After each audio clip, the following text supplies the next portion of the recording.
On his 15th birthday, our MC Jade was finally of the age to receive a job from Church's blessings, but Jade didn't know his job change ceremony was going to take a tragic turn for his life. After some time, Jade ended up in a barren land with monsters, trying to hunt slimes, and finally, after hours of running and chasing a slime, Jade managed to corner his first slime.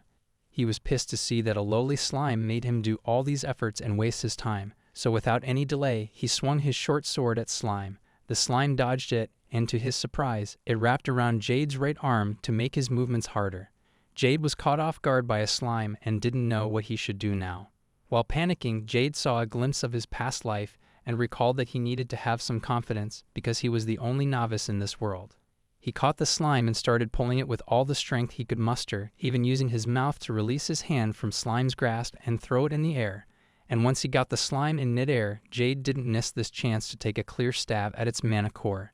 Jade finally managed to defeat his first slime, after which he collected its mana stone and had to admit it was pretty lighter than he expected.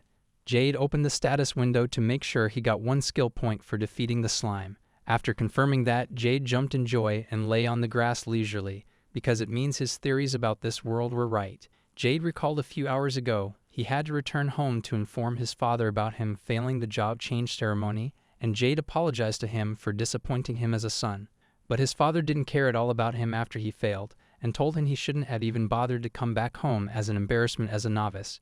Jade tried to mention it was too cruel and father should give it a second thought, but at that moment, his father threw a bag of money at Jade and told him it was a parting gift, because from now on he was no longer considered as his child. So Jade's father told him to take that money and get out of this house. That was how Jade ended up wandering around after losing his home. He knew that his father has always been particular about outward appearances, however, it was totally unexpected that he would actually disown Jade just for that. Also, Jade knew that the party money he got was just enough for him to travel far enough, so as to not die on his father's land, which was probably what his father wanted. Jade wondered what he should do now, then suddenly, he got an extreme headache making his head feel like it would explode. But at the same time, Jade felt like some memories and knowledge was being poured into his head. Jade realized several scenes flashing through his head, and he couldn't understand it at first, until he realized that they were memories of his past life. Jade remembered now that his past self used to play a game called Novice Strongest Online, or NSO. Jade recalled in his past life, he used to be surrounded by objects related to NSO everywhere in his room, and he had enough knowledge of that game to become the first ranking player amongst all in the game. Jade recalls becoming the only player in NSO to use the novice job throughout the game and become the world's strongest. Now as for how a novice became the strongest, Jade came to realize early enough that a novice actually had unlimited possibilities because it was the fundamental fact that a novice was the beginning of all other jobs. Only Jade was the player who realized that a novice had the ability to acquire every skill from any job, which was a sure way to become the strongest. Now, as his headache receded, Jade came to realize something important, that the world he was living in now was way too similar to NSO. From the level of civilization to the monsters' appearances were all the same, along with the fact that many jobs such as novice, knights, and magicians exist. It was also hard to believe that he couldn't stop himself from testing it out. Jade opened the status, which was something others in this world were unaware of. After looking at the status, he grinned and started laughing because this really was the world of NSO, in which case, the job he received was far from useless, and in fact, if he was able to master it, he would be able to stand at the position of world's strongest. And thus, he went to a weapon shop and used up all the money he had for travel on purchasing a knife. Jade recalled that for a novice to acquire a skill, they would need skill points, or SP. Now in the present, he managed to kill a slime after chasing it for an hour and acquired his first skill point. Jade knew he would have to keep accumulating skill points and learn a bunch of new skills to get stronger, so he decided to go on a hunt for more skill points. Jade hunted a few more slimes with everything he got, even if it did get tough and frustrating in the middle. 2 hours later, he finally acquired 10 mana stones, which also means he got 10 skill points, which should be enough to purchase the skill search. He opened the unacquired skill page and bought the skill search. Suddenly, he received a loud voice prompt in his head saying he acquired the skill search. It was scary now that it was happening in real life, but small things aside, Jade tried out search skills, which allowed him to find the monsters around him. Jade sensed the presence of slime just slightly ahead, which means this skill worked awesomely, and now that he has this, it would be so much easier for poor Jade to search for slimes while avoiding running into any strong monsters. For now, he figured it was enough to have this many mana stones, since he had a plan just what to do with these mana stones and make something from them. He went to the town and got a stay at a cheap inn, where he spent the night working on making something with those mana stones. Jan was trying to make a certain magic tool by carving magic circles onto the mana stones. He recalled that originally, the magic tools were made by crafters, and they used different ingredients and take help of unique skills to create the object. But Jade knew he could make those tools as well as long as he carved the magic circles perfectly. Jade was so addicted to NSO in the past that he ended up memorizing every single magic circle in that game, and now he was truly grateful for the past him to do that. Now the magic circle he crafted on the magic stone was something he obtained by chance near the end of the game. Jade was finding it hard to carve them with so much detail, and the only drawback of this method was that it took up a lot of time since it could only be done by hand. After finally finishing crafting a magic circle on all mana stones, Jade laid down on his back, hoping to witness a drastic change in gathering rate of skill points. The next day, Rain brought the magic tools he crafted yesterday and journeyed into the forest on the west side of the city. He used his skill to avoid dangerous monsters while venturing further into the forest. Soon Jade finally found the monster came here for, the rush boar, which was a very aggressive species of monster, and it was strong enough to throw back even adventurers of warrior jobs. Normally, if Jade were to attempt to fight with such an opponent, he would probably be dead by now, but the plan to defeat this monster was right in his palm waiting to be activated. Now Jade sneaked up closer to the rush boar while making sure not to be found out. But the rush boar noticed him sooner than expected, so Hard had to activate the magic circle and use the change skill, which was crafted on that magic circle on mana stone. The small mana stone in his hand vanished and a larger mana stone appeared, which confirmed to Jade that his plan worked. As for the rush boar, the monster suddenly fell over the ground with a thud, like it fell unconscious. Jade came out from behind the tree, recalling that the magic circle he carved last night was for change skill, which exchanges the engraved mana stone with the targeted monster's own mana stone. Jade got two benefits from doing this. Firstly, he would be able to obtain mana stone of monsters way stronger than him. Jade approached the rush boar and made sure to check if its magic barrier was down. He recalled the second benefit of change, and most important one was that it casted a ridiculously strong debuff on the target monster. Now Jade used his dagger to finish off the rush boar, taking his last breaths, and achieved the skill points for defeating a rush boar. Jade rested for a bit to recover his strength, and recalled that every monster had a unique mana stone, which was like a source of their power to move their bodies. So similarly, the slime had the slime mana stone and rush boar had its own unique mana stone as well. Jade checked the skill points balance, which was 100 now after defeating the rush boar, and the same time he described the concept behind change was to exchange the mana stone of a strong monster with a smaller stone, which rendered them unable to move their body due to lack of mana enough to move their body. After he changed the mana stone of rush boar with inferior stone of slimes, the rush boar showed symptoms for anemia and couldn't move his body anymore due to lack of mana, and it also means the magic barriers would be disabled. Jade used this change skill to drastically weaken the targeted monster, after which he started walking back, thinking that this tactic couldn't be used against monsters with extremely higher mana like dragons. Now regardless, mid-tier monsters could easily be taken care of by this method, and he just happened to come across such ones, as Jade noticed a nest of giant hornets in the path. He hid himself while observing the nest with his search magic and assessed the number of giant hornets, with 2 outside and 6 inside the nest. Now he counted having like 9 of mana stones with change skill carved on them left, so it must work out while there were only 8 of them here with others out in search for food. Jade figured that normally any party would either have a potent potion prepared, or at least they would make sure to have a user that is able to use detoxification, because if they approach a giant hornet's nest without either of them, the party was sure to be annihilated. However, for Jade, he had prepared these mana stones with change, so he activated 8 of them at once and targeted the giant hornets in the range. The mana stones vanished from his hand, and simultaneously, the giant hornets felt a change in their body. Jade's change activation worked like a charm as he got the mana stones of giant hornets, while all of their bodies started to collapse down wherever they were flying earlier. Jade kind of felt bad about using this one-sided tactic, but he needed to do it in order to survive himself. He went and finished off the barely breathing giant hornets, which resulted in him having around 500 skill points. Now with this much points, he started looking to acquire the skill most suitable for this situation, which cost him about 100 skill points. Jade again got the annoying loud voice, informing him about receiving the storage skill, and just like the name suggests, it was a skill based on storage magic. He went ahead and stored the whole giant hornet's nest in the storage, and he could retrieve the items from storage whenever he wished to. He was happy to achieve the giant hornet's nest since it had ultra-royal jelly stored within, which could be traded for a pretty good sum. Now the only thing left for him to do was to bring the corpse of the rush boar he defeated earlier as well. He wondered why he missed out on storing this rush boar before the moment he defeated him. But that aside, he calculated a bit above the current space of his storage, which didn't seem large enough to store the body of rush boar unless he upgraded it. He guessed that he should upgrade the level of storage for now, so he put all the remaining skill points into upgrading the storage skill to level 3.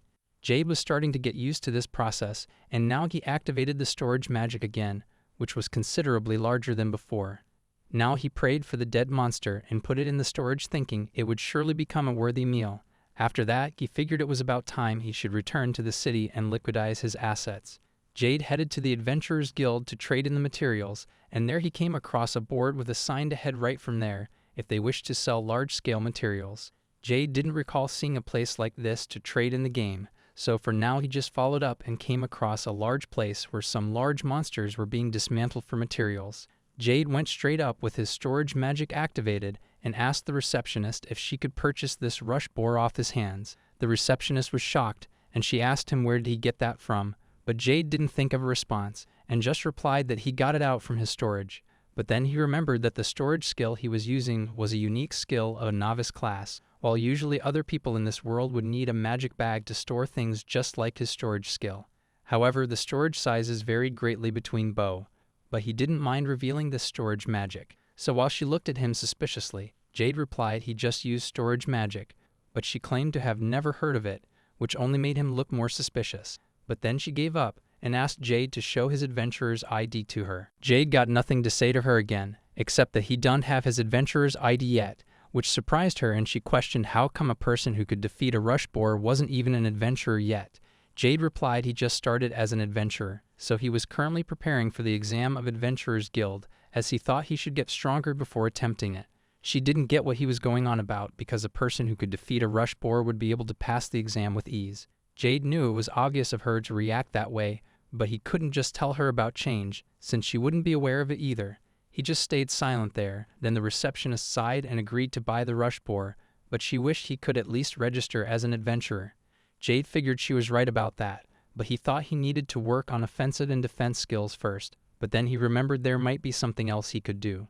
So he just asked her if he would like to take the exam, and she instantly held his hands to make the best decision. She introduced herself as Sylvia, the receptionist for this guild, and Jade also shared his anine with her. Sylvia then told him to follow her to the guild hall to prepare the documents for examination. But after Jade filled in the details and documents, Sylvia was disappointed when she saw he filled his job as a novice and asked him twice if he was sure about that. Jade happily agreed he indeed had no job at all with zero hesitation, after which she told him on a sad note that there was no way a novice could clear the examination to become an adventurer.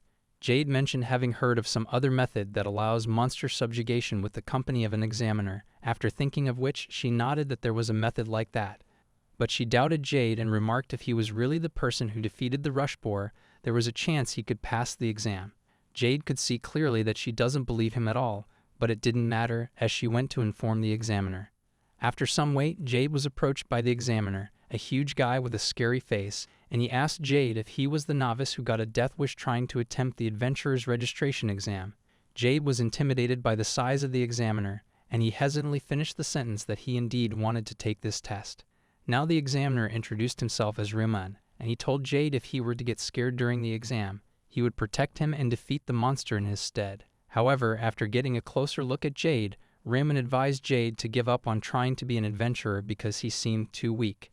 Jade laughed and said it was fine, because he would definitely pass this exam. Rayman figured it was Jade's choice anyway, so he just informed Jade to choose the destination he wanted to defeat monsters at. He thought Jade would probably choose the area with the weaker monsters, but it was yet to be seen, as Jade took up on that offer and headed straight for the eastern forest. Jade was on high guard as he ventured into the forest with the examiner, and in the middle the examiner noticed Jade was proceeding with such confidence, as if he knew where the monsters actually were. Jade agreed he did know their locations, which made Rayman wonder if a kid like him could use tracking magic, which was a skill exclusive to seeker jobs. It was then Jade sensed the monster he was looking for, and pointed out in direction to tell Rayman they would go that way. But when Rayman saw the monster there, he was scared to death, as he prompted Jade to turn back right now. Jade asked why with a casual tone, while Rayman asked him in surprise if he really didn't know what monster was there. Rayman informed him it was an earthquake monster, which was an extremely dangerous monster with a very heavy body with exceptional muscles. And since it trembles throughout the ground with each step, it got the name Earthquake. On top of that, this monster was very much feared by the adventurers because of his overwhelming strength, and it also got him the nickname Tank Killer. However, Jade was fine because this monster was susceptible to change skill, which means that Earthquake was no match for him. But Rayman was panicking as he exclaimed why he was even trying to challenge that thing, as it would get both of them killed if they didn't run away now. Jade knew Rayman was wrong about that, because that earthquake monster had already noticed them but was just ignoring them because he thought it could easily kill them. Rayman was covering his head with hands thinking it was over, as if he couldn't escape while protecting Jade. Just then Jade called him out and mentioned that his way of fighting was a little special, as he took out the magic tool with change. Rayman told him to do whatever he wanted, because they were dead anyway, after which Jade activated the change magic and targeted that earthquake. In the next instant, a very large mana stone appeared in Jade's hands, while the earthquake screamed in extreme pain and dropped on the spot, leaving a shattered ground with its uncontrollable heavy weight. Rayman couldn't fathom how that earthquake fell over, and he thought hard trying to understand what the hell just happened. He asked Jade what he did, and Jade explained he just activated a magic tool called Change that exchanged the mana stone in his hand with the mana stone in that earthquake's body. So that monster just dropped pale due to lack of mana. Rayman didn't know such a crazy magic tool existed, while Jade just laid out a proof of its existence, an unavoidable one at that. Now Rain sat down on a stone and put the mana stone from the earthquake in the storage. Now he figured that he just needs to wait it out, as the earthquake would soon die because the slime's mana stone was too small for him to even breathe for more than a few minutes. Jade just sat down to wait as it gradually died, but Rayman thought if that monster was really alive, they should take this chance to defeat it, which made him want to rush in to kill that monster as soon as possible. Jade flinched, and he stopped Rayman, saying he shouldn't do anything since he was just an examiner, so taking support would be against rules. Rayman understood and sat down, and Jade told him they just need to be patient while that thing dies by itself. Jade was really at the edge, because if Rayman interfered he wouldn't have gotten any skill points. Jade checked his skill points and saw that it was finally 400, meaning that the monster had died out. Jade decided to spend 200 points from that 400 to upgrade storage magic, after which he just went along the usual method to collect the monster's corpse after defeating them. However, the process of storing was so weirdly fast for Rayman that he asked Jade where did that earthquake go. Jade replied he just put it inside his storage magic, which was yet another hard to process thing for poor Rayman. Aside from that, Jade asked Rayman if he managed to pass the exam, to which Rayman replied with a taken aback expression that it goes without saying that Jade had passed with flying colors by him. Later on, they went back to the guild and Sylvia welcomed them, then asked how the exam went.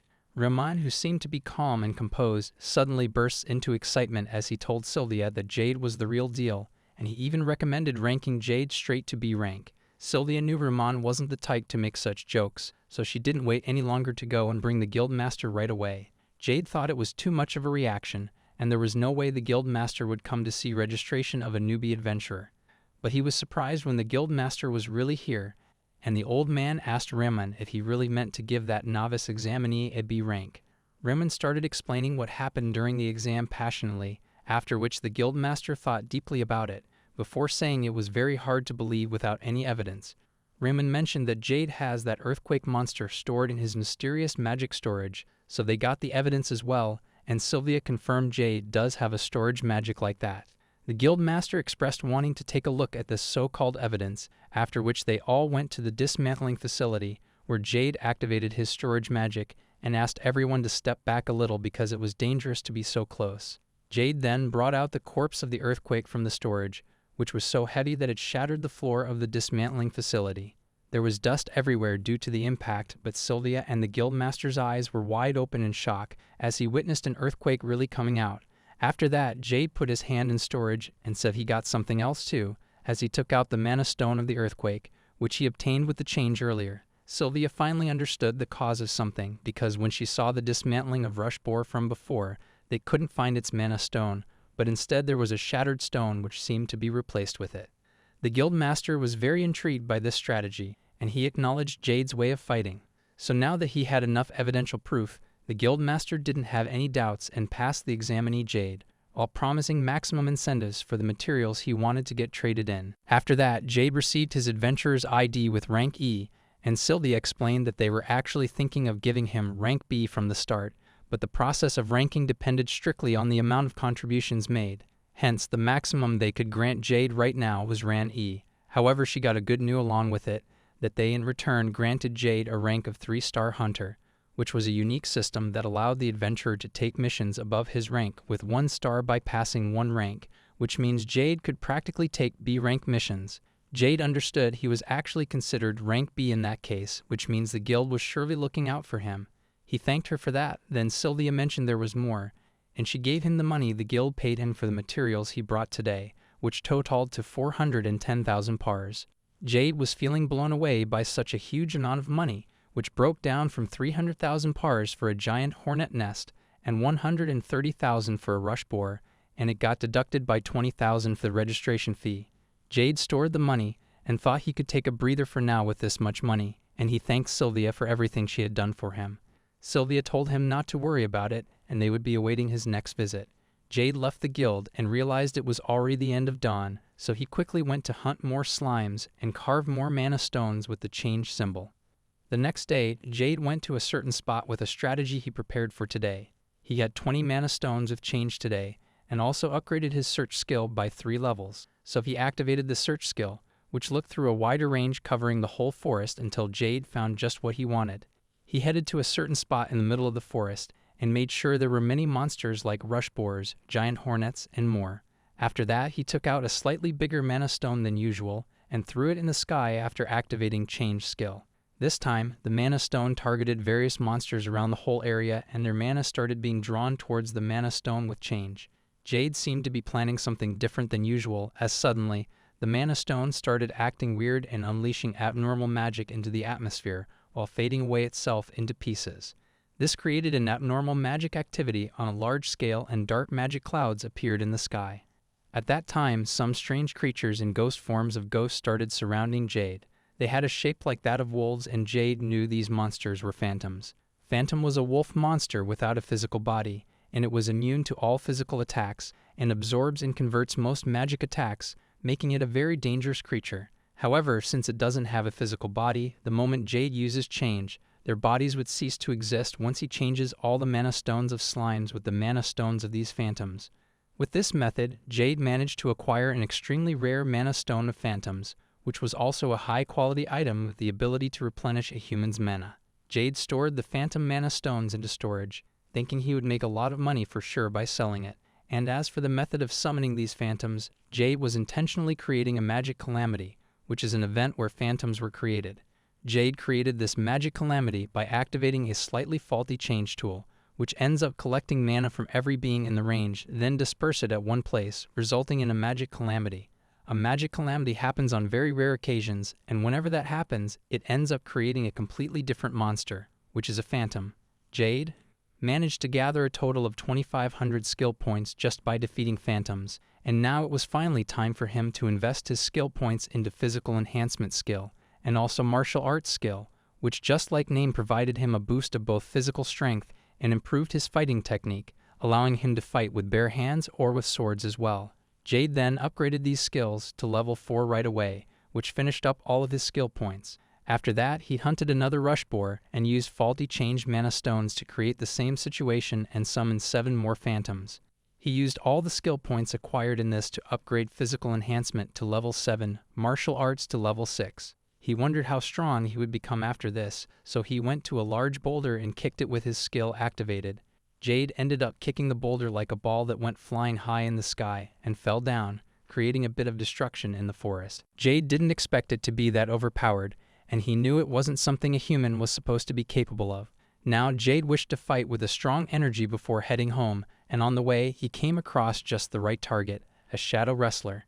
It was considered the same species as an earthquake in terms of danger, but it was very much inferior compared to that. Jade had knowledge that these shadow wrestlers have a very high attack power, but also an obvious weakness along with it. This time, Jade decided to try defeating this monster without using change, so he prepared himself to face off against it solely with his strength. The Shadow Wrestler charged in to attack Jade, which Jade dodged easily with good perception. He noticed the damage output of the Shadow Wrestler was really high, however he knew their weakness was the delay in their movements that followed it, and kicked its neck to send it rolling on the ground. Jade stood unscathed, whereas the Shadow Wrestler seemed more mad at him. Jade knew it was going to attack more wildly, but it wasn't a problem because this monster's attacks always have the same pattern. It started with a forward charge, prepared movement, then palm attack, followed by a short delay in retreating from a missed attack. Jade locked on its neck again and kicked it just like before, crushing him again on the ground with a bounce. Then Jade saw the Shadow Wrestler standing up again, and this time it switched up its attack pattern and used its signature skill, a high-speed headbutt, charging at Jade with more power behind its attack. However, Jade had been expecting that, so he jumped and got on top of the Shadow Wrestler, keeping his knee pushing behind its neck. Jade now exploited its second weakness, which was that the Shadow Wrestler couldn't stop his flying animation without lifting its head, which Jade was pressing right now. Jade kept letting it go straight until the Shadow Wrestler hit a wall of rock and suffered more damage, while Jade was still unscathed and just playing around with his target. This time, the Shadow Wrestler didn't get up and Jade received skill points from subjugating it. He stored the body of a Shadow Wrestler and felt proud of himself, as it had been a long time since he defeated a monster without using change. Jade was happy as he was getting stronger consistently. After that, he was heading back home by walking, when Jade noticed a bunch of shady guys taking a person with them, in a way that made it clear they were kidnapping a person. He sneaked behind a tree and observed the situation as he saw the kidnappers carrying a girl, and claiming that they got their hands on a good gem, worth selling for a really good price. Jade got on alert, and he couldn't just let them go like that, so he decided to stop these guys and buy some assassination skills for the occasion. He didn't have time, so Jade directly used the skill code to acquire the assassination arts. Jade was catching up with the kidnappers, and once they were in sight, he hid himself behind the trees and decided to start by confusing them. He picked one of the rocks from the ground and threw it at the tree behind the guy with mouth covered with bandages. When the guy looked away for a second, Jade sneaked in, shortening the distance and activating Shukuchi, the assassination skill. By the time the bandaged guy noticed Jade's presence, Jade already stabbed a kick into his stomach and took him out quietly. Jade was unfazed while he took down that guy, and from his body falling on ground, other guys turned to look at him, sensing something was off. Jade went back into hiding and checked the status to confirm something, that he got some points from defeating that guy without killing him. As those guys placed down the girl to check the situation with the fallen guy, Jade heard them being aware enough that someone was getting in their way. Jade realized there were more than a few ways to gather SP other than hunting monsters, and defeating bandits in a special way was one of them. It involved knocking them out with Shukuchi, injecting them with an overdose of truth serums, and to curse the target so they can no longer conduct evil deeds. And regardless of what method it was, SP was only gained when the target wasn't killed. Now the bandits figured their obstacle must still be around, so they were keeping their guards up. Jade, on the other hand, knocked out that bandit before, only because he wanted to confirm their identities first, so now that he was certain, he didn't see a need to hold back anymore. Jade came out of hiding, and bandits laughed as they saw a kid was trying to come in their way. Jade warned them not to fasten their deaths by calling him a kid, and he was already kind of an adult even if he was a novice. The bandits were shocked, as they couldn't believe an adult was still a novice. Then the other guy told him to stop panicking over everything. Bandits decided to kidnap Jade as well, since a novice adult like him would sell for a hefty price. Jade started right off with throwing his short sword at them, and the bandit thought it was naive of that kid to be overconfident. However, he realized he was himself the fool when he saw the kid taking out a stone out of nowhere and throwing it at an incredibly fast speed.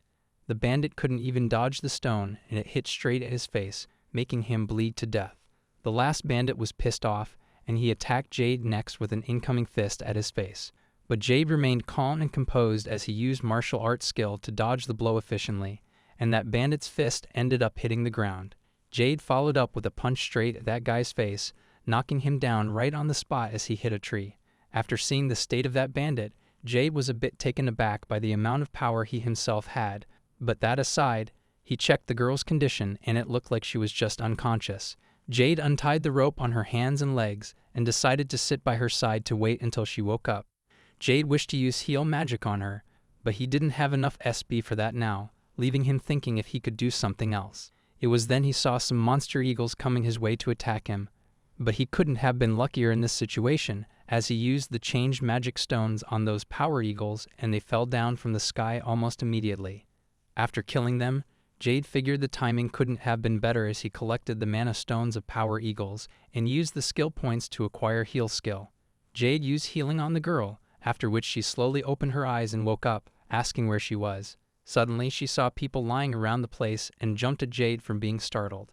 Then she looked at Jade confused, so he told her that one guy lying there was only unconscious. She apologized to him and claimed her head was in a mess right now, but from what it looks like, she could tell that he should be the person who saved her. Jade agreed and reminded her she was abducted. The girl did remember that, but rather than being abducted, she claimed to be kind of scammed there. She told Jade her story, that she was an artist, but her work barely received any recognition, so she had been living in poverty until one day that guy with his face covered in bandages came and told her she could have a chance to earn more as an artist. She didn't pay attention back then, when the guy took her somewhere shady and suddenly said that she was now going to be sold off somewhere. She didn't remember anything from that time.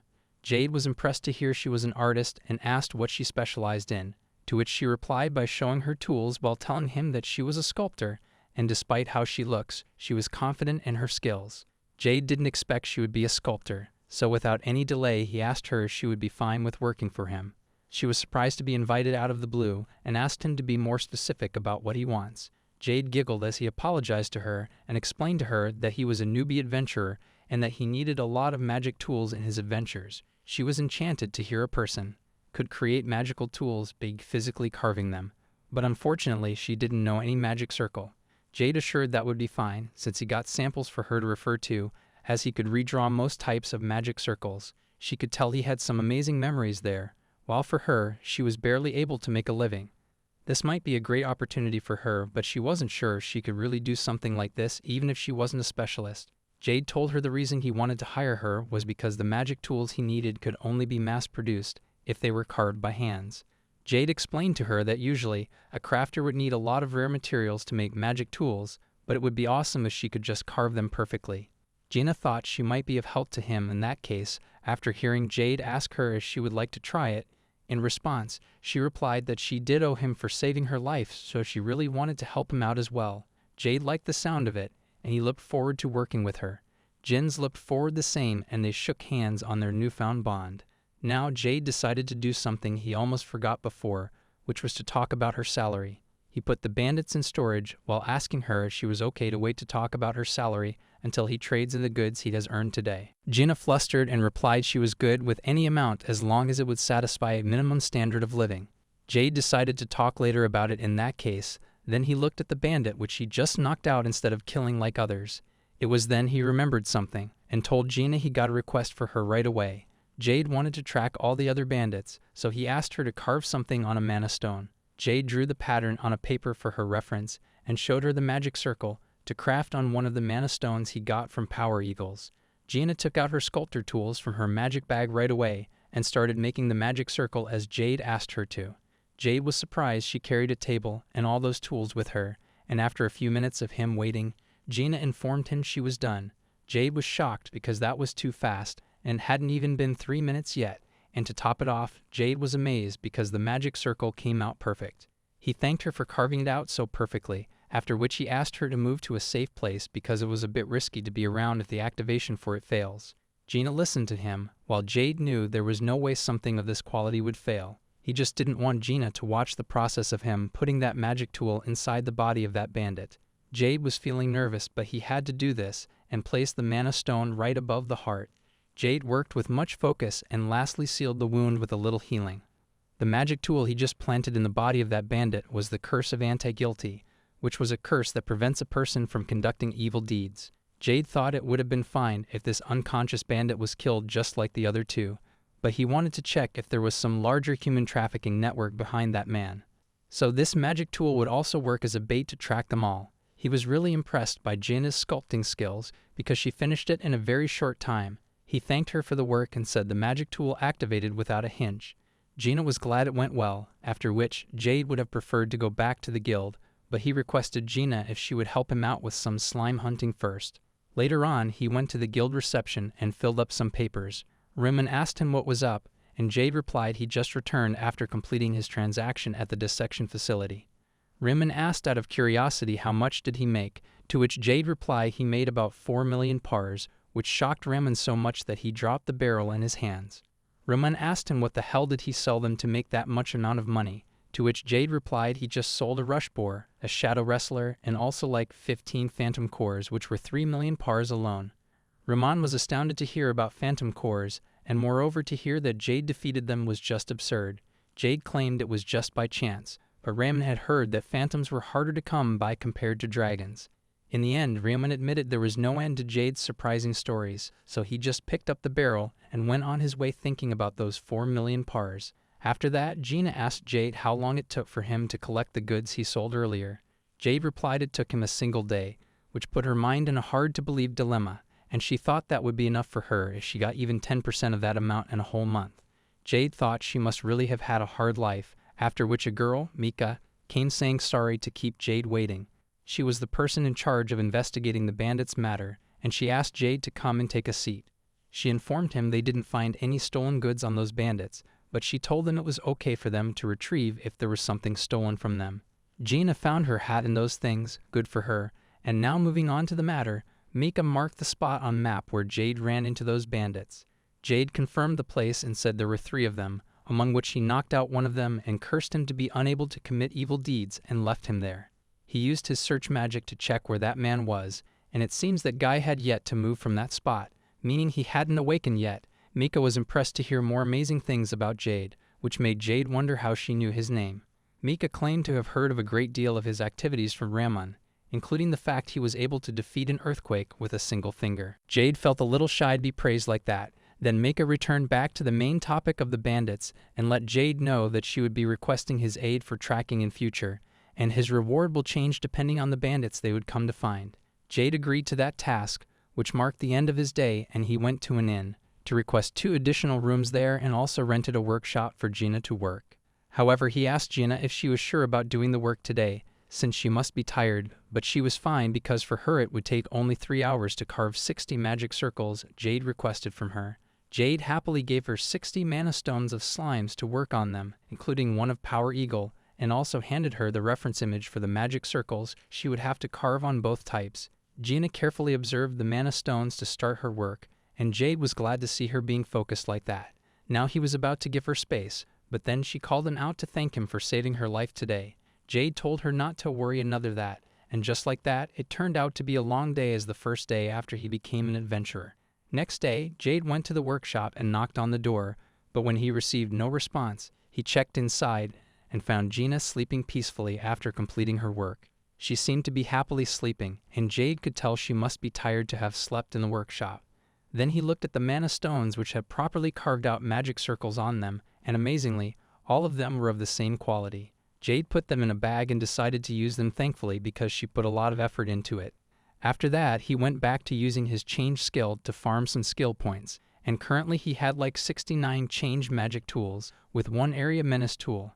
The area menace magic tool was said to cause many monsters to swarm to the place where it was used, hence it was a rare item.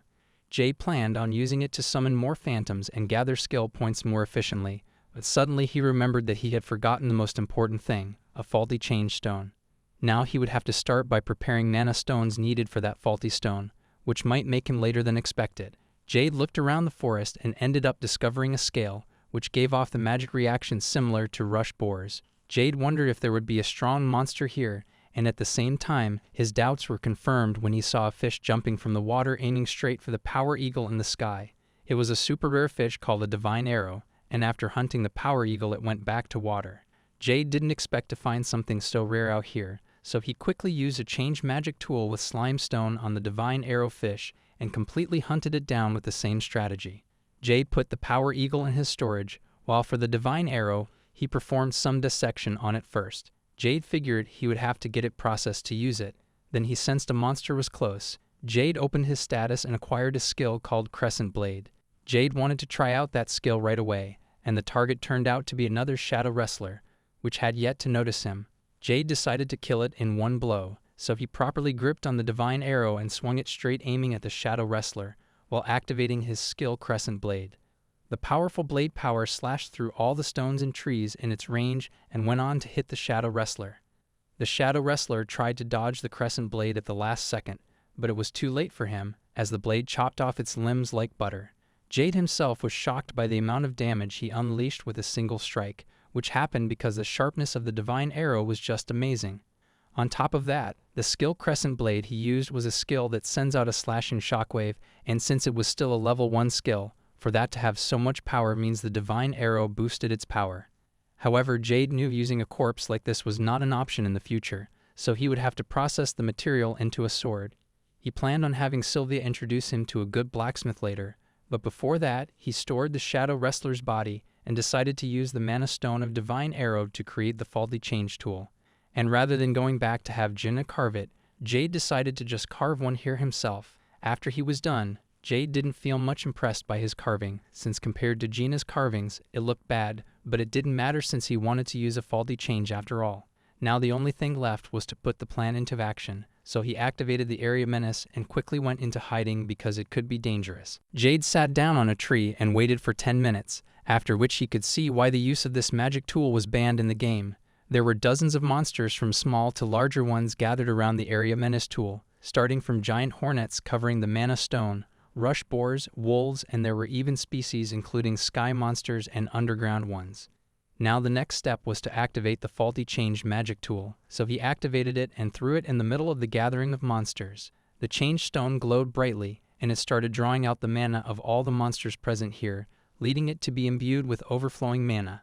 The magic stone wasn't able to keep all that mana stored for long, which ended up causing another magic calamity that created phantoms. Jade was surprised this time, because he didn't expect this calamity to be strong enough to create 61 phantoms. He didn't wait at all and jumped right into the middle to face off the phantoms. The phantoms charged at him while Jade just stood there and activated his storage magic to bring out the change magic stones, enough to defeat all the phantoms present here instantly. All the phantoms were defeated by Jade effortlessly, leaving him with 61 mana stones of phantom around the place. Jade was thankful for the hunt this time around, which was extremely successful. Jade acquired more than 18,000 skill points for 61 phantoms, making it a good haul, and he consumed some points to increased physical enhancement by 17 levels.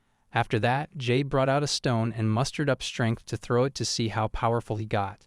The stone went flying with so much force that it broke all the trees nearby with just the impact. Jade was impressed by the result and thought with this much power he could defeat rush boars without using magic tools now.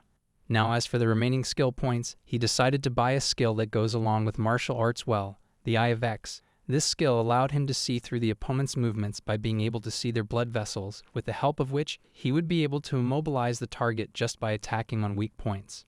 On top of that, he would be able to use search more accurately with this skill, and he wanted to try it out once before going back. So Jade searched and headed to the right where the monster was. He ended up finding the perfect target, a rush boar. Jade activated the Eye of X skill, which allowed him to see where the blood was flowing in the rush boar's body. He could tell what movements the rush boar was going to take just by checking where the blood was flowing.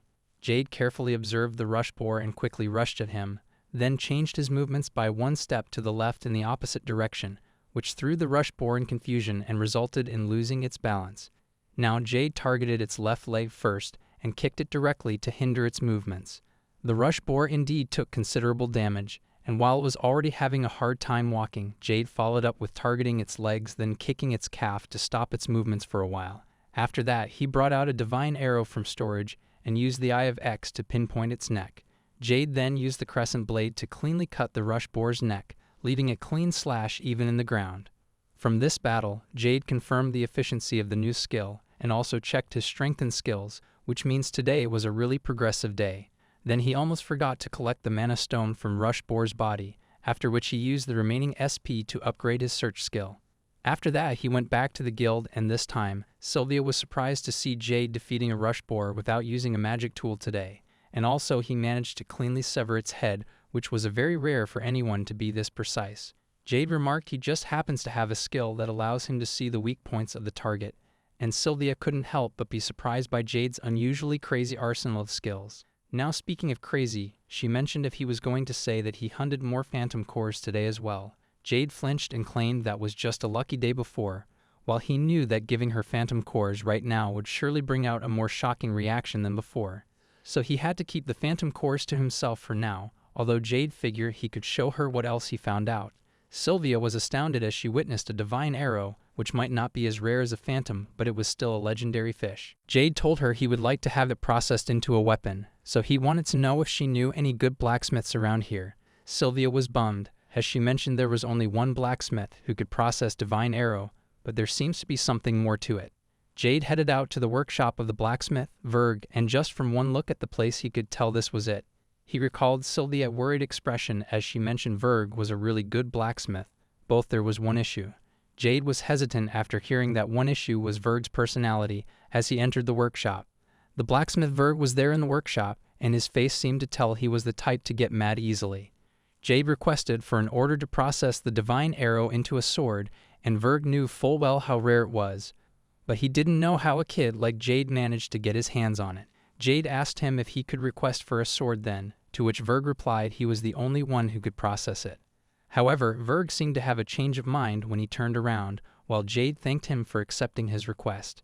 Jade thought Verg might be a little blunt, but he was really easy to talk to, which means he might be in a good mood. Jade asked Verg when he should come to retrieve the sword, but Verg just replied he would give him twice the market price. Jade was shocked to hear that he was receiving money for having a sword processed, which means there must be something off, so he asked Verg why he was mentioning twice the market price. Verg then processed his words and claimed that there was no way he would let a kid like Jade buy the sword that he makes with that rare material. Verg placed swords made by him at a really high value, not just by price, but also by the one he was selling it to, so he refused to sell a kid like Jade a sword made by him, but instead, Verg offered Jade a hefty amount for the material to process a sword, sell it to someone with actual skills to wield it. Verg placed the bag of money he was offering for the material, while Jade was stoned, as he felt like being played by this bastard blacksmith. Verg said to his face that a sword would only rust in the hands of a kid like him, which would be a waste for such a top-quality material, so he reasoned Jade shouldn't mind selling the material to Verg for twice the market price. But Jade felt differently, and his shoulders trembled in anger, because there was nothing but everything about this to mind, because the amount of money he would get could be made by just selling some phantom cores, but there was no way he would get another divine arrow even if he paid thrice the price. So he asked Verg if he would sell the sword to Jade if he proves that he wasn't just some weak boy. Verg didn't get what this kid was saying until Jade simply asked for a chance to prove himself. Verg asked Jade if he was serious, while Jade was sure there was room for negotiation if this guy was really passionate about his sword to go in good hands. Verg then decided that Jade would have to prove his skills to him by defeating an opponent prepared by him, and he mentioned beforehand there was danger of being injured to the point of no return. Jade still accepted the challenge anyway, after which Verg told Jade to come back here again in 7 days for the challenge. Jade left with the thought that he should try challenging his limits to see how strong a novice could become in 7 days with the help of change. After that, he went back to the inn he was staying at and gave even more slime mana stones than last time to Gina, and she remarked it was really a lot for once. Jade apologized for the sudden request, but it was important for him to get these done by tomorrow, with change carved on all of them. He knew this much was going to be a challenge even for her, but she assured him she would finish it by tonight. Jade thanked her for the hard work and told her not to overdo it. The next day, Jade started off with the plot to cause area menace, then have a massive phantom hunt 3 times a day. He repeated the same routine for 3 days, after which Jade managed to master a secret technique and decided to give it a trial run before the big day of mock battle 4 days away. But first he enhanced the existing skills, like physical enhancement and martial arts to level 47. Jade tried his strength on a tree by lightly tapping with his finger, then giving it a little punch. The tree was blown into 2 pieces by the punch. Then Jade lifted the upper part with one hand and put it down on the side effortlessly. He figured the foundation for his skills was solid now, so he should be able to handle disaster-level monsters like krakens and wyverns from now on. Next up, he acquired barrier skill and boosted it to level 15 right away. Jade activated the barrier and assessed that it was surely tough as he tried to kick it himself. Jade determined the level 15 barrier should be strong enough, so now he should try using barriers in other ways than defense. He mustered up strength into his legs and jumped as high as he could, after which he casted a barrier below his feet in midair and landed on it. He jumped again, and it confirmed his tactic to use barriers as a foothold in the sky, which would give him advantage even in aerial combat. He got down with the help of a barrier as well, and after landing safely, Jade upgraded the Eyes of X skill to level 10. Now after upgrading, Jade could use the Eyes of X even without activating it every time, and also he could analyze not just monsters but the terrain as well, adding more to his arsenal. Soon he encountered a shadow wrestler while running around, and since he was testing out his strength, Jade just caught the shadow wrestler by tail and used the eyes of X to see the best possible place to throw it. He threw the shadow wrestler at the steep rock, and it couldn't dodge it, so the shadow wrestler hit it so hard that the top of the rock broke down. Jade was making use of the terrains cleverly now to cause the maximum damage with the help of terrain. Now Jade figured it was time to buy that skill, so he acquired the invincible skill, which was one of the most ultimate skills. It was also known as Kokushi Muzu, and the user could gain charge by attacking or taking hits. Once the charge was filled, the user could activate it at will, and the skill would make him invincible for a while. Jade figured that even a dragon's breath won't scratch him during that time, it won't consume any magic power, and lastly Jade would become 50 times stronger as well. This skill was one of the ultimate skills, which cost 10,000 skill points, and the best part was that they need no further leveling up. Now after acquiring this skill, Jade was tempted to test it out quickly. First he needed to charge the skill, for which Jade chose to fight against the rush boar. The Eye of X showed him the moves of the rush boar in advance, and it was going to attack him with the same tackle. However, to gain the charge of invincible skill, Jade stood still to take on the hits without any defense, so the rush boar's attack hit him so hard that Jade was thrown off a few meters away. But it was going according to his plan, and Jade saw the best point on land to use his hand for landing efficiently. He landed on his feet without rolling on the ground, and measured the distance between the rush boar and him was about 7 meters. Jade checked the progress bar for charge, which was filled by 10% even after that heavy hit. Jade recalled that filling the progress bar replied on the impact distance, not the damage, so he would need to take hits and be thrown off for about 9 more times by rush boar. Jade repeated the same strategy of taking hits for 9 times, and noticed his health only dropped by 1,000 while there was 50,000 more to go. But the good news was the progress bar for invincible skill was finally filled, which means it was time to test it out. However, just when he was about to activate invincible skill, Jade sensed something nearby because his search skill just picked up some odd reaction. He quickly punched the rush boar to defeat it and headed straight to the place he sensed oddity in search. Jade didn't want to waste his invincible skill on that rush boar now because the thing he sensed on search was an even bigger threat that surfaced itself from mountains. That thing had large horns with sharp fangs, and Jade called this monster the failed divine dragon. Jade never expected to confront something like this here of all places, because a failed divine dragon was a mutant version of dragon which failed during the experiments run by humans. However, due to the slight similarities of divine dragons, this failed beast had the skill to make it impossible to gauge its magical power by search, which was why Jade only sensed the creature, but didn't sense its magic power at all. Now, since this magic beast could be the strongest monster he was going to face until now, Jade decided to go all out on it, as he activated his invincible skill to see just how tough this dragon was. Now the failed divine dragon recognized Jade as an enemy, while Jade prepared himself by activating the charged invincible skill. His body began emitting a golden aura, making him visibly invincible, and as for his true power, Jade rushed in to see how this skill performs against that thing.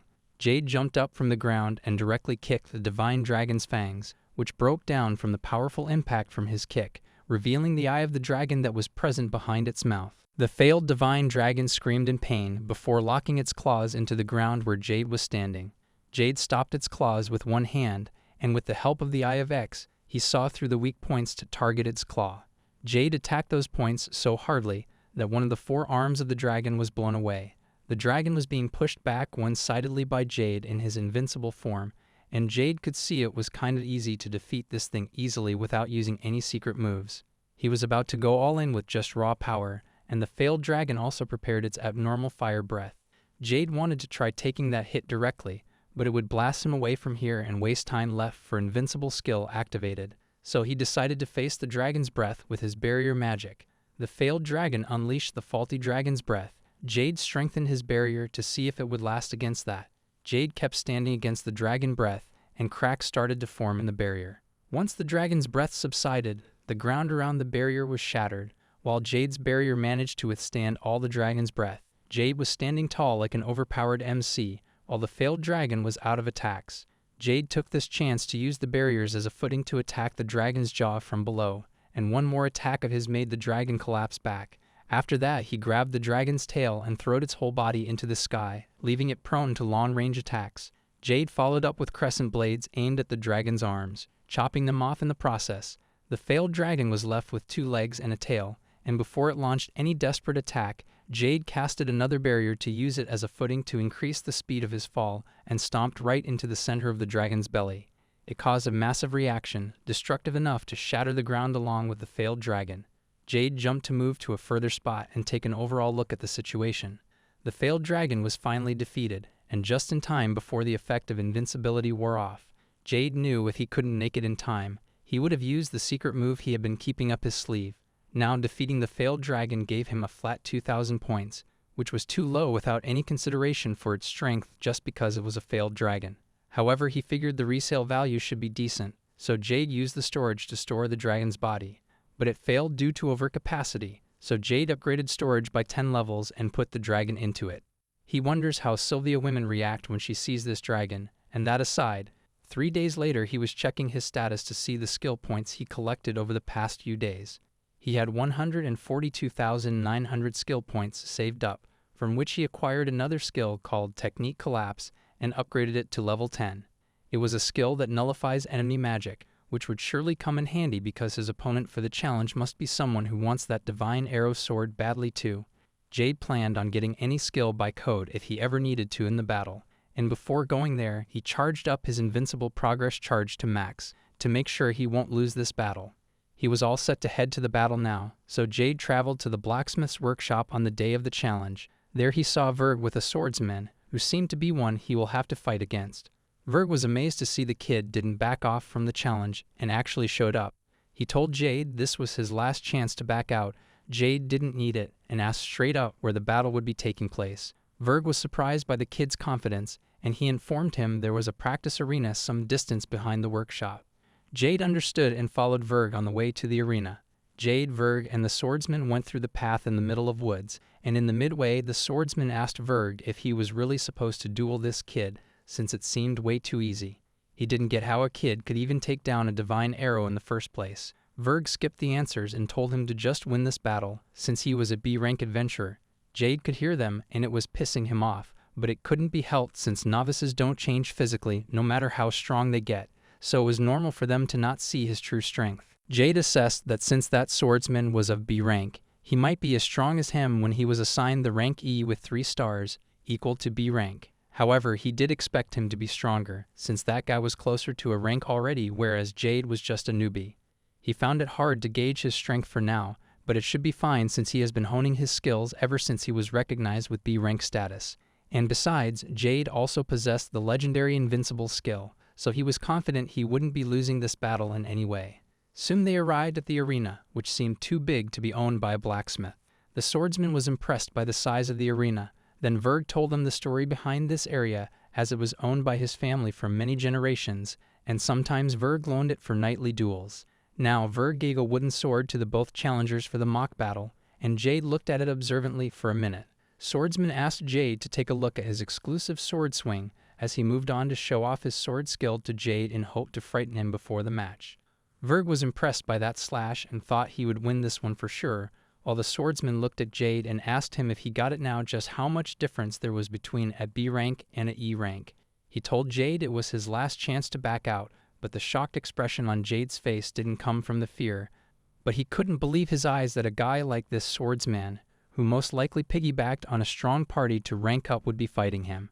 Jade now understands that the reason his analysis of that guy's skills wasn't off was because he was too strong, but instead that swordsman Voig's skill was just too weak compared to Jade. Jade can't even see that guy as an opponent, but now that he already said yes, Jade nodded saying he would surely fight Voig. Voig was offended by being challenged by a kid, and now he mentioned that he already warned Jade beforehand as the battle between them began now. Voig and Jade stood in their places and Verg signaled the start of the fight. The first move was made by Voig, as he wanted to finish this stupid fight as soon as possible with a crescent blade. Jade saw the attack coming, and if he wanted, he could dodge it easily, but he just chose to try out his new skill, Spell Collapse, and cancelled out the crescent blade attack from Verg. Jade was completely unfazed as if nothing happened, whereas Voig and Verg's faces were shouting in surprise as they couldn't process what just happened.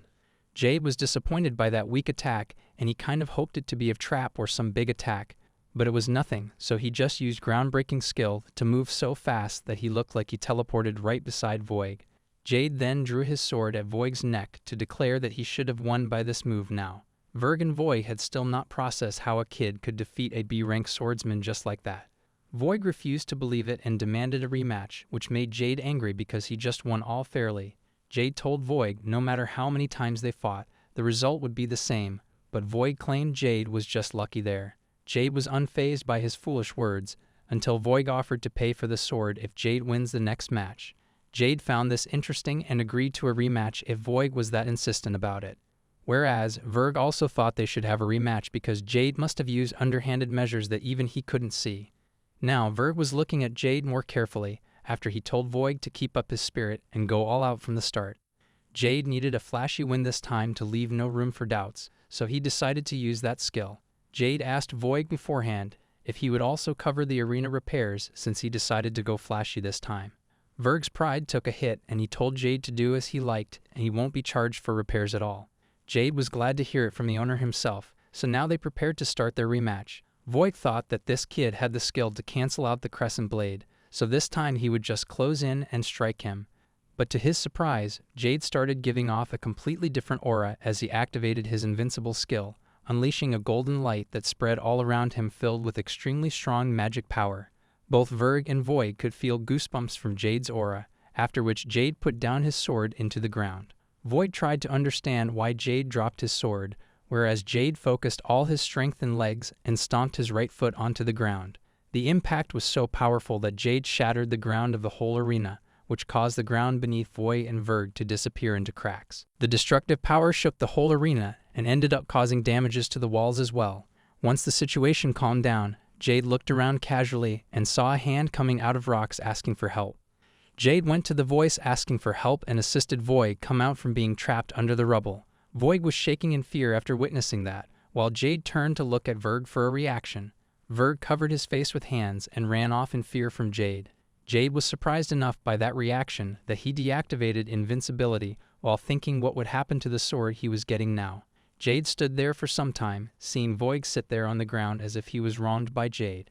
Jade felt like leaving this place would be wrong, so he was considering going back to the workshop, but then he saw Verg running to him with the sword in his hands.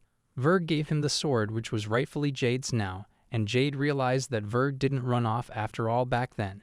He unsheathed the sword and observed the sharp edge, shining brightly just like how the divine arrow was. Then Jade noticed something at the handle of the sword and recalled they were enhancement crystals. They were a crystal that enhances a weapon's traits, but for a novice like Jade, it would make his skill effects last longer than before. Jade figured that Verg must have prepared this sword for Voig, since an S-rank crystal was hardly available in the market, and there was no way Verg would give it for free. Verg on the other hand cried while slamming his hand on the ground because he spent 60 million pars on the enhancement crystals. Voig asked him what he meant by that, then Verg mentioned that he just thought Voig would surely like that weapon with those S-rank crystals, and now Verg didn't only not get that sword, he would also have to pay for it. Jade smiled as he saw those two poor souls doing the negotiation for their losses. The next day, Jade was at his room at the inn, and he went to check on Gina.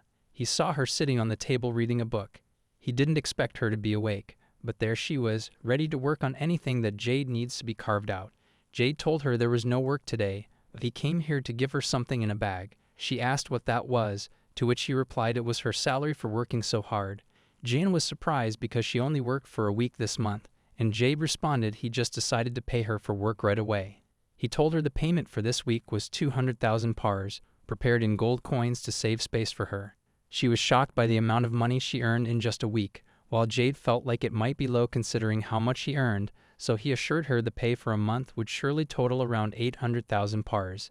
Gina was very much speechless from this outrageous pay, while Jade was wondering when he could sell the phantom cores so he could get more money. It was then he got an idea and took out 3 phantom cores to give them to Gina, saying she could keep them as her bonus. Gina was taken aback to see the phantom cores, because they were Guild's doomsday item, meaning they were very hard to come in stock for selling. Jade told her that phantom core or not, in the end these were just magic stones so she could have them. She refused because it was too precious to accept them, but Jade reasoned that he can't either sell them because these were calamity level monsters' mana cores, so selling them would create a lot of commotion. and he'd rather have Gina use them because they were just being wasted in storage. Gina accepted them in that case, and the way she looked at them made Jade think she seemed to want them for sure. After that, he told her if she wanted to make anything with them, she could let him know, and he would teach her the magic circle for that tool. Gina asked him to teach her making sharpener and particle accelerator magic tools right away, which were both tools used for sculpting. She kind of asked for something to cook food, which made Jade realize that she seems to be a foodie who wishes to make something nice for herself sometimes. He understood and drawed the magic circles for sharpener and particle accelerator, for which she thanked him and asked again if he was sure there were no magic tools to make today. Jade confirmed there was no phantom hunting today, and he was going to try a different approach this time. Before leaving, he told her she might need more magic tools soon, so she could ask him if she needed something. Gina agreed to him and took the day off for today, just like he said. Now before he heads out, Gina told Jade with a smile to take care of himself out there. Jade appreciated to be sent off warmly like that, and he went off to a place he had been planning to visit after becoming strong enough. Jade traveled for quite some time until he reached mountain ranges with steep cliffs, and he claimed to have reached the location. Jade decided to prepare first and develop his interference skills for this adventure. He acquired the force reduction skill, which lowers the enemy's attack power, and for a novice like him, this skill would help Jade charge his invincible progress bar more easily. He recalled the concept was to be thrown off by hits from the enemy, and the distance will determine how much the bar fills, and using force reduction means he could easily charge the gauge with minimal damage. He upgraded force reduction to level 30 right away, which increased its range to 16 meters and reduction of attack power to 90%. Jade put the remaining skill points to increase magic power, since he would be using skills that consume a lot of MP from now on. There were still more things to do, but he figured they could wait until he obtained more skill points. Now, Jade prepared for a high jump and leaped high towards the mountain peak. He activated barriers to use them as footing to climb up the high mountain and reach the top within a few minutes. Jade noticed the scenery here was completely different, and he should be able to encounter the monster he came here for around these areas. He used the search skill to speed up the finding process, and soon enough, he found one very near. Jade drawed out his sword and prepared himself to fight the metal rhino, an armored rhino beast found in these areas. These monsters were pretty tough to beat, and Jade didn't fear challenging them because he had his eyes of X to fight. The metal rhino saw Jade and targeted him right away, which was something Jade came here prepared for. Meanwhile, somewhere around these same mountains, a mage, Belladonna, and her party were left frozen when they encountered something that they shouldn't have encountered. The tank of her party asked her how it came to this because she was in charge of using search skills to keep the party safe, to which she replied that her search was active all along. This was an A-rank party called Metal Slayers, and currently they were out here in the mountains to subjugate metal rhinos, but they were shocked right now because they ended up encountering death. Belladonna apologized to her party because the way things were now, their party would be wiped out here. Meanwhile, Jade was fighting off the metal rhino with his sword by unleashing crescent blade slashes at the monster. He aimed precisely at the weak points of the rhino's legs and passed through the monster, leaving a blast of dust around the metal rhino. The metal rhino had his legs visibly cracked, meaning it won't be able to hit with his full force. It made it perfect for Jade to use that rhino for filling the gauge of his invincible skill. Now he prepared himself to take the hits from the rhino, and just before the encounter, he activated the force reduction skill on the rhino. Jade completed the best setup to fill the invincible bar rapidly, and the last step was to just take hits head-on. He got hit straight by the rhino's horn and went flying a few meters back. He slowly stood back up on his legs and used to heal on him. Jade didn't expect the damage to be this much even with the reduced power, and he couldn't use the change magic tool on this beast either. He noticed the gauge filled faster than normally thanks to the hit from Rhino, and now he needed to take a couple more hits. Jade was thrown back a couple of times from the hits, and he used to heal himself repeatedly after every damage. Once the bar was filled up, Jade activated the invincible, and immense magic power started emitting around him with a golden light. Jade now wanted to try his raw strength in this form against the metal rhino, so he sprinted towards it and landed a heavy blow right at the side of its head. The metal rhino went crawling on the ground from that hit, and since it wasn't finished yet, Jade ended its life by jumping high in the sky to plant a downward force kick aimed straight at the back of the rhino.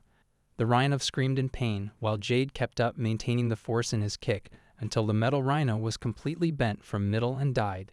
Jade stood near the corpse and checked his skill points, which increased by straight 5,000 points at once from metal rhino. His job was done, and Jade confirmed this method was working just fine to farm skill points. He upgraded his storage skill to make it large enough to store metal rhino as well, after which he took a breath of relief and decided to go to his next target. 1 hour later, Jade farmed a total of 20,000 skill points, and he just finished killing the 5th metal rhino. Jade noticed that since not many adventurers come here to hunt, this place ended up being more dense with monsters as compared to the NSO he played. Either way, he was fine as long as it helped his progress of piling up SP, and now he planned on finding the bigger prey. Jade bought the skill immunity bypass from shop for 10,000 points, and recall it was an ultimate skill that bypassed the limitations on skills, such as him being able to use force reduction even on monsters that were normally resistant to it. And next he bought the stealth search skill for 2,000 points and upgraded it to level 2. Now he was all set to find the golden metal rhino, the most dangerous monster in this area, which drops the ultimate loot with a great amount of SP. However, that monster was the type who evaded normal search, so that was why he got the stealth search skill to sense even the monsters resistant to search. On top of that, he bought the nullify weakness technique and upgraded it in advance, hoping that he would be able to recover all SP once he found the metal rhino. He activated the stealth search but didn't find the golden metal rhino, which means it wasn't in his range yet, so he planned to move around with his skill deployed while hunting other metal rhino on the way. At the same time, the Metal Slayer party was facing the golden rhino, knowing that it could end their lives at any second. Their tank straight up asked their leader Belladonna if they were going to fight this thing or run away with all their might. Bella chose to order everyone to make a run for it, which was the only way with some chance to keep the party alive. But even so, they would have to hope for a miracle to happen.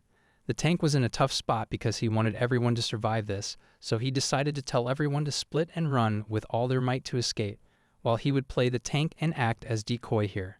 Bella refused and stepped frontmost to make it clear if someone had to play decoy, she would be the one to do so.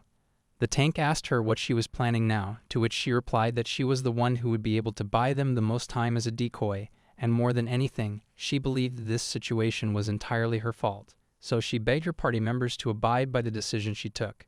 The tank looked at others, but they couldn't bring themselves to oppose her decision in this life or death situation.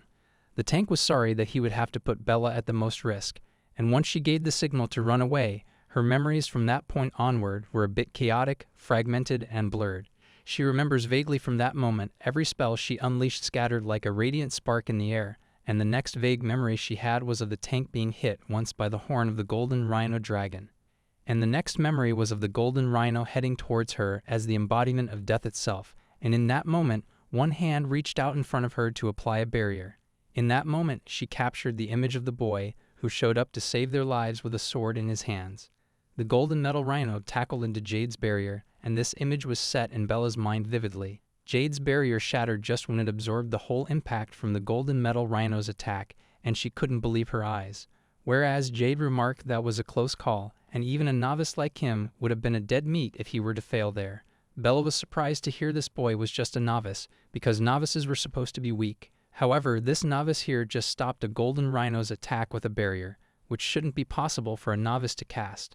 After that, Jade activated the force reduction magic. She tried to tell him that magic won't work on likes of metal rhino, but then she saw herself how Jade's reduction magic worked on the golden rhino, and its attack was reduced by nearly 90%. She couldn't help but wonder who this boy was and what he was exactly.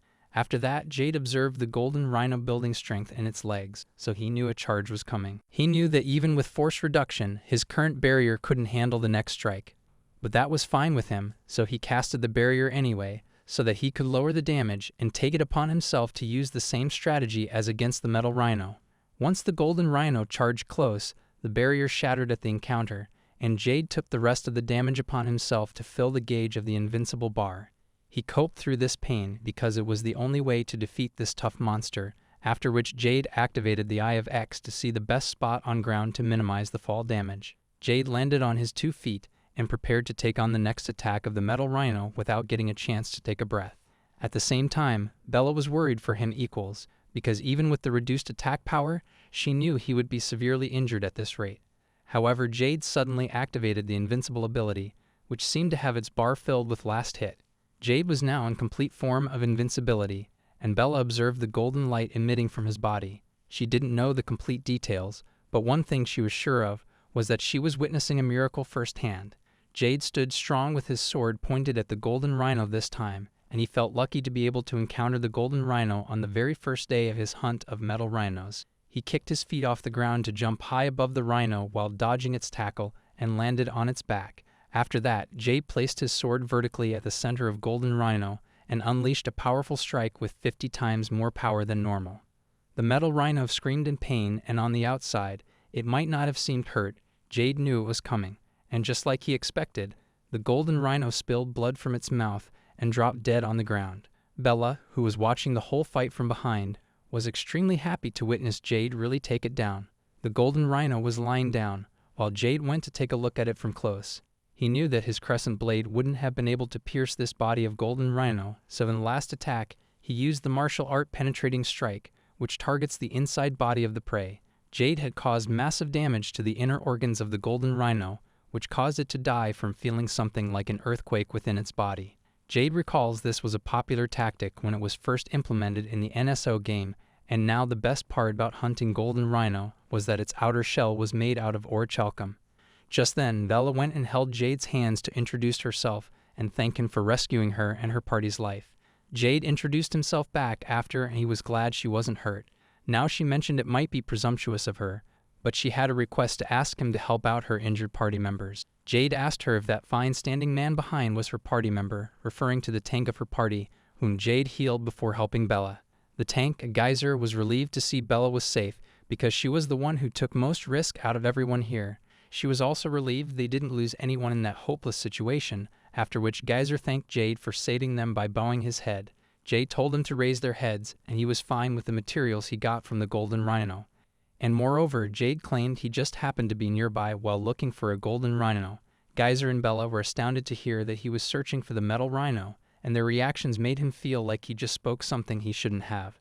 Jade recalled that 30 minutes ago, he found the golden rhino along with the party. He thought they were there to fight it off, until they started running while leaving one of them behind. Jade observed the situation and understood they were making a run for it, and it seems like the tank of the party was already down. So given the situation, Jade just jumped in to fight the golden rhino, thinking no one would mind him taking the kill.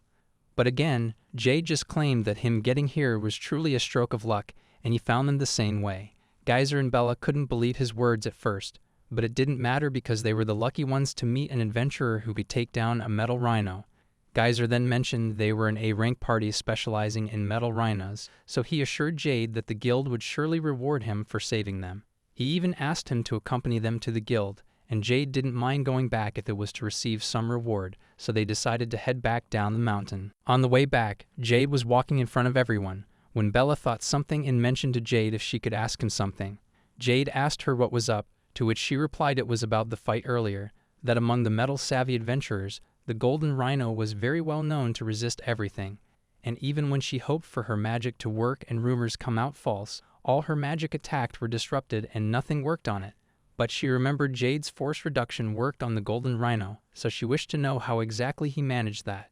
Now that Jade thought about it, he doesn't know why the invincible golden rhino suddenly got affected by his magic attacks, which makes him wonder if this world was the same phase of NSO, or something was different about all this than the game. He thought he was in a world which used to be a past version of the NSO game, in which case he opened the skills shop to check if a skill that was removed in a newer version was still there right now. Jade checked the shop and noticed that the cursed undead prison skill, which was supposed to have removed, was still there, and he acquired it for 140 points. Jade thought he should be in a post-update world, but some things didn't seem to be matching the newest version that he was familiar with. Suddenly, Bella alerted Jade about the incoming monster, but they were too low on MP to fight that shadow wrestler.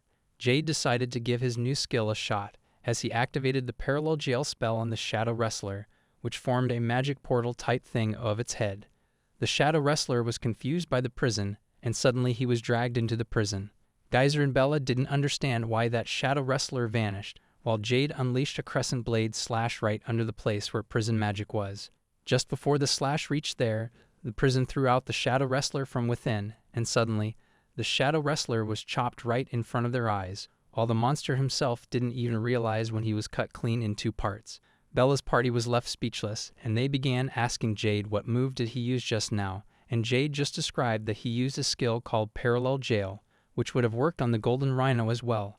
Bella was finding it strange to see Jade had one unique skill after another, While Geyser was intrigued to ask Jade what his job was, Jade just replied that he was a novice, which was something that Bella still couldn't get used to yet.